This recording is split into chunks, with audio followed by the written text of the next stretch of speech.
Hi అండి, అందరికి నమస్కారం. ఎలా ఉన్నారు? ఏంటి బ్రదర్, నిన్న ఊపుకుంటా వెళ్ళావు, నేను మందేస్తాను చిందేస్తానని చెప్పి ఇంతకీ వేసావా అని డౌట్ రావచ్చు. వేసినామంటే ఒక 500 రూపాయలు ఖర్చు అయింది. దానివల్ల అంటే నిద్ర లేకపోవడం అనేది అంత ఎఫెక్ట్. ముందు రోజు అంత ఎఫెక్ట్ పడ్డా. ఇప్పుడు టైం వచ్చి 2:30. ఇప్పుడు ఇంటికాడ నుంచి బయలుదేరుతుందా. ఈరోజు కూడా నిద్ర మత్తుంది, తలంతా బరువు ఉంది, పడుకుంటే నిద్ర రావడం లేదు. అంటే మందేసిన తర్వాత ఒక 2 గంటలకి ఏం పడుకున్నా, 8 వరకు కరెక్ట్గా 6 గంటల సేపు నిద్రపోయినా అంతే. ఆ తర్వాత నిద్ర లేదు. రోడ్డు పైపు బండి తోలుదా ఉంటే మొట్టమొదటిసారి చలికి భయపడ్డా. ఏదో పనికిమాల తుఫాన్ ఒకటి వచ్చిందానా, చాలా ఇబ్బంది పెడుతుంది. నా వల్ల కాలేదు తట్టుకునేదానికి. సర్లే వయసు అవుతుంది, అంకులు అవుతానా అని చెప్పే ఇది మొదటి సిగ్నల్ అనుకుంటా. ఇన్ని రోజుల్లో ఏ రోజు చలికి భయపడలేదు. టవల్ చూసినావా ఎట్లా, స్వెటర్ లాంటివి ఏం లేవు. మొట్టమొదటిసారి చలి కోసం టవల్ కప్పుకున్నా. అది సంగతి. ఇప్పుడు రోడ్డు పైకి బయలుదేరుతానా, ఏం చేస్తాను, ఎన్ని గంటలకు వస్తాను, ఏం జరుగుతుంది అని తెలియదు. చెప్పండి, మర్చిపోయాను. సారీ అండి.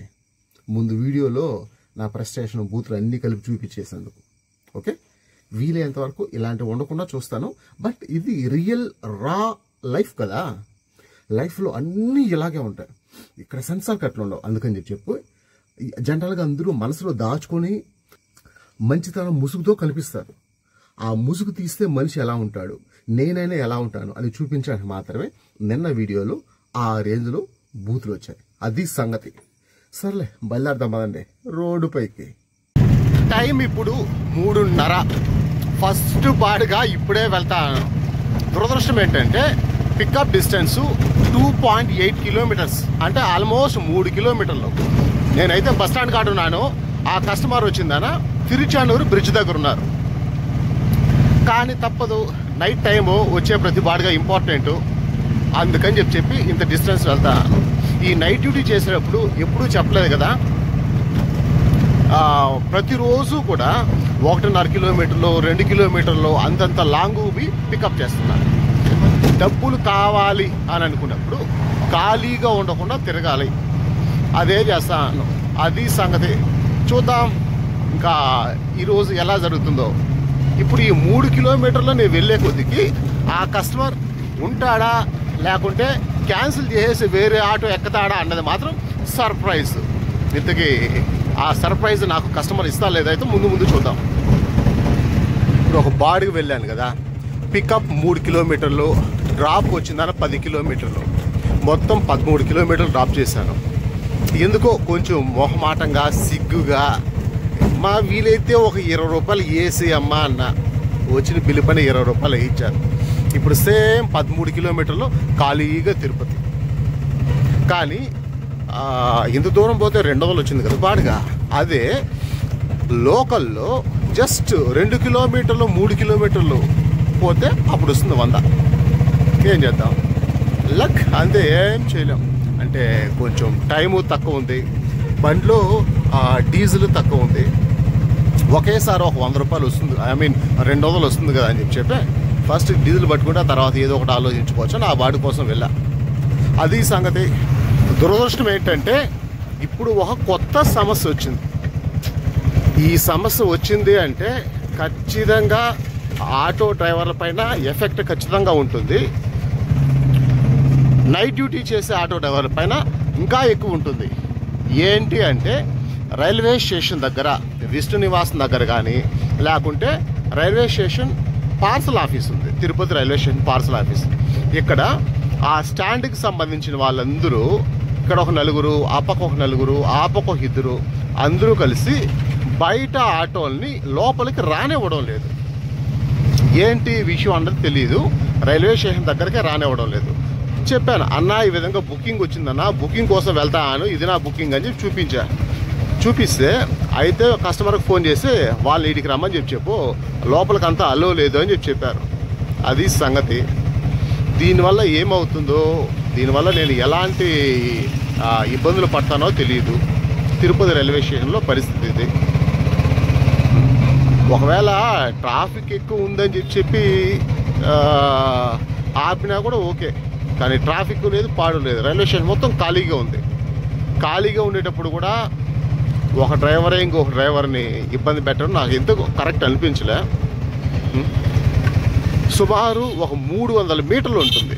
ఆ 300 మీటర్ల డిస్టెన్స్ బుక్ చేసిన కస్టమర్ని వాడిని వీడికి రమ్మని చెప్పు, నేను మిమ్మల్ని అలో చేయనని చెప్పిందనా నిర్దాక్షిణ్యంగా తరిమేస్తున్నారు.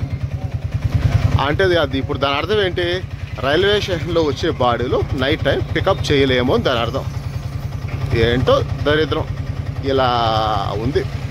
ఇది మంచిగా చెడ్డగా ఏంటో ఏమీ చెప్పలేని పరిస్థితి.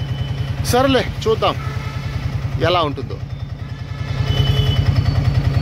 జస్ట్ ఇప్పుడే ఫోన్ ఇట్లా తిప్పించి నా మొహం చూస్తానేటప్పుడు కెమెరా పక్కన కెమెరాకు గ్లాస్ వస్తుంది. గ్లాస్ పగిలిపోయింది. అది ఎప్పుడు పగిలిపోయిందో తెలియదు, దీనికి ఎంత అవుతుందో కూడా తెలియదు. ఇంకా సిచ్యువేషన్కి వచ్చేస్తే railway station, Tirupati railway station వాళ్ళు ఆ విధంగా ఖచ్చితంగా వాళ్ళు ఆటో డ్రైవర్లు, జీప్ డ్రైవర్లు అంటారు. వాళ్ళందరూ కలిసి బయట ఆటోలు లోపల పోయి డ్రాప్ చేయడానికి ఓకే, పికప్ చేసుకోవాలంటే 1/2 కిలోమీటర్కి ఆ పక్క ఈ పక్క ఈ పక్క అని చెప్పి 1/2 కిలోమీటర్ కస్టమర్ను నడిచిరా అని చెప్పి వాళ్ళు పెట్టేటువంటి కండిషన్స్ వల్ల, అంటే ఆ ఏరియా మొత్తం వాళ్ళకేదో రాసి చేసినారు అనుకుంటున్నారు ఏమో తెలియదు. దీనివల్ల ఏదో ఒక రోజు గొడవ అయితే అవుతుంది. అది డ్రైవర్లు చేస్తారా లేకపోతే ప్యాసింజర్లు చేస్తారా, ఏం జరుగుతుందో తెలియదు. సర్లే ఏమైనా జరుపుకొని, ఇప్పుడు రైల్వే స్టేషన్కి వాళ్ళు రావద్దంట అంటారు. సరే పోకుండా పోతే అయిపోతుంది అంతే, చేయగలిగింది ఏం లేదు. ఇంతకుముందు రేణుగుంట రైల్వే స్టేషన్ గురించి మాట్లాడే వాడిని కొట్టాలని వాళ్ళు తిరిగి ఇప్పుడు తిరుపతి రైల్వే స్టేషన్ గురించి మాట్లాడాను అనుకో, మళ్ళీ ఇది ఒక కర్మ. బట్ సిచ్యువేషన్ అయితే ఇలా ఉంది అని చెప్తాను కాబట్టి ఖచ్చితంగా అయితే చెప్పగలను. ఇంకటి నుంచి రైల్వే స్టేషన్ బాడీలు అయితే మర్చిపోవాల్సిందే. సరేలే వాళ్ళ తెలివితేటలు వాళ్ళు చూపించారు అనుకో, అప్పుడు నా తెలివితేటలు నేను చూపిస్తా. ఏంటి అంటే ఏదైనా మంచి బాడుగు వచ్చింది అనుకో, రైల్వే స్టేషన్ డ్రాప్కి వాళ్ళు అలో చేస్తారు కదా. ఎవరినో ఒక రోడ్డు పైన పోయేవాడిని, రైల్వే స్టేషన్ పోవాలా రాయా నేను ఫ్రీగా తీసుకుని పోతా అని చెప్పి వాళ్ళని తీసుకుని రైల్వే స్టేషన్లో వదిలేసి ఆడ పికప్ వేసుకొని వచ్చేస్తాం అంతే. దొంగ తెలివితేటలు వాళ్ళకే కాదు, ఉండే వాళ్ళకి అందరికీ ఉంటాయి. కానీ చూద్దాం ఈ ఇష్యూ అన్నది ఎంత దూరం పోతుంది అన్నది. అటు తర్వాత ఒక బాడీకి పోయినా డబ్బులు సంపాదించాను కదా, నా దగ్గర 250 రూపాయలు ఉన్నాయి ఖాళీ. ఇప్పుడు 3 గంటల కాడ బాడీగా అని చెప్పాను, 3కు 3:30కు. అప్పటి నుంచి తెల్లారితో 5:30 వరకు 6:30 వరకు ఖాళీ. 6:30 వరకు అంటే 3:30కు ఒక బాడీ పోయాను, 4:30, 5:30, 6:30. అర్ధరాత్రిలో రోడ్డు పైకి వచ్చేసరి అంతసేపు వెయిట్ చేసి రెండో బాడిగా. ఈ గ్యాప్లో ఏం జరిగింది, అరే మనం డబ్బులు వేస్తాను గేమ్లోంచి మనకు అయితే సుమారు పోయిన వారంలో బాగానే వచ్చాయి డబ్బులు. సరే ఓసారి ట్రై చేద్దాం, ఏదైనా వచ్చిందనుకో. సరే ఈ లేని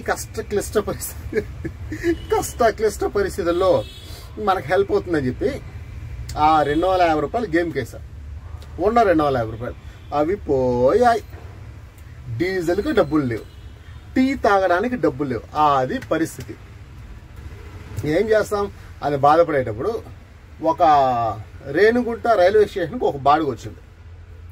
బాడుగు cost 172.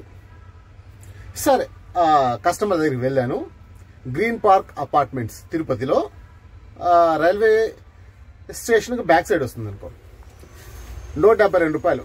Sir Renigunta railway station వాళ్ళు ఎంట్రీ ఫీజు వసూలు చేస్తారు 10 రూపాయలు, అది మీరు కట్టుకోవాలి అన్న. వాడికి ఇష్టం వచ్చేట్టు మాట్లాడాడు. నన్ను ఆడ దింపాయి 7 దింపాయి అని చెప్పి పరమ చిరాకుతో, సరే సార్ నా చేతి నుంచి నాకు డబ్బులు ఖర్చు కాకూడదు, మీరు బిల్ అమౌంట్ ఇవ్వండి చాలు, దానికి మీరు ఎక్కడ డ్రాప్ చేయమంటే అక్కడ డ్రాప్ చేస్తానని చెప్పాను. వాడిని తీసుకుని మీరు డ్రాప్ చేశా.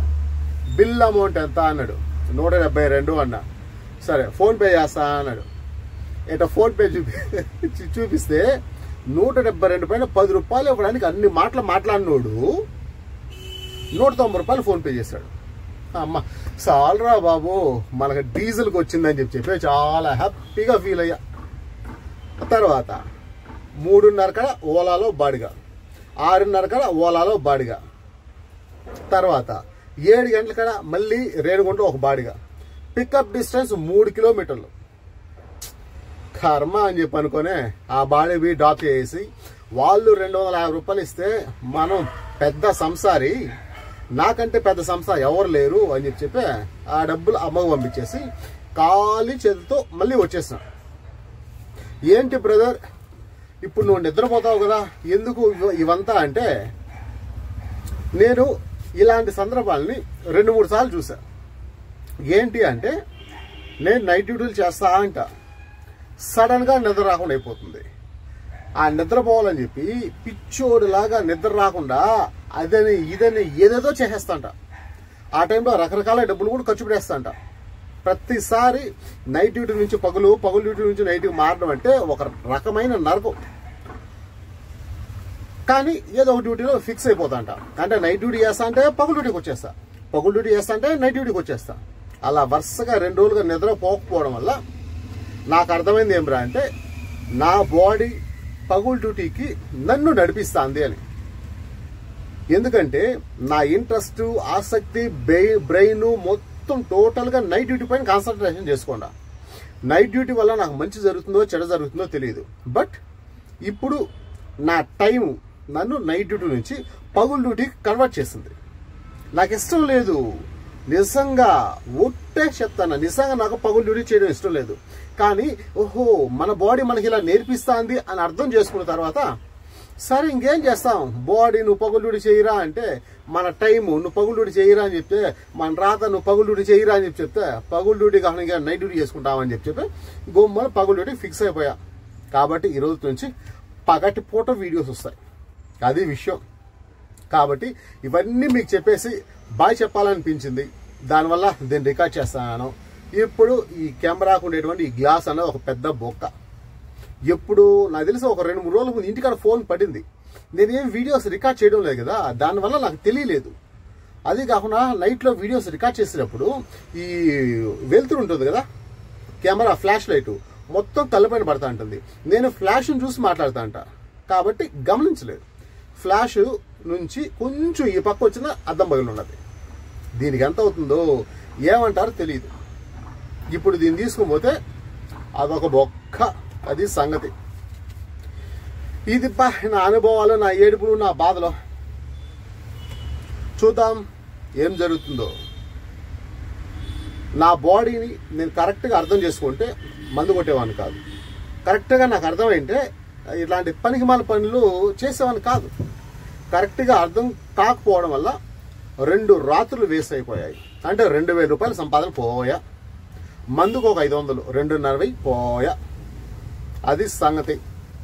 చూద్దాం ఈ రోజు నుంచి పగులు డ్యూటీలు 1000 సంపాదిస్తానా, 2000 సంపాదిస్తానా, 3000 సంపాదిస్తానా, తిరుపతిలో పెద్ద బిల్డింగ్ కడతానా కదా.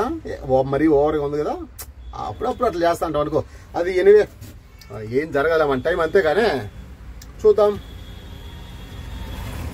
రాబోయే రోజుల్లో ఎలా ఉంటుంది. నేను కొత్త ఆటో కొనుక్కుంటానా, పాత ఆటో కొనుక్కుంటానా, ఈ ఆటో పెట్టుకుంటానా, దీన్ని వదిలేస్తానా, లేకుంటే బాడీ ఆటో తీసుకుంటానా, చాలా కన్ఫ్యూజన్లో ఉన్నాను. ఆ కన్ఫ్యూజన్స్ అన్నిటికీ ఒక క్లారిటీ కావాలంటే 6వ తేదీ రావాలా. చూద్దాం ఏం జరుగుతుందో. Okay, bye.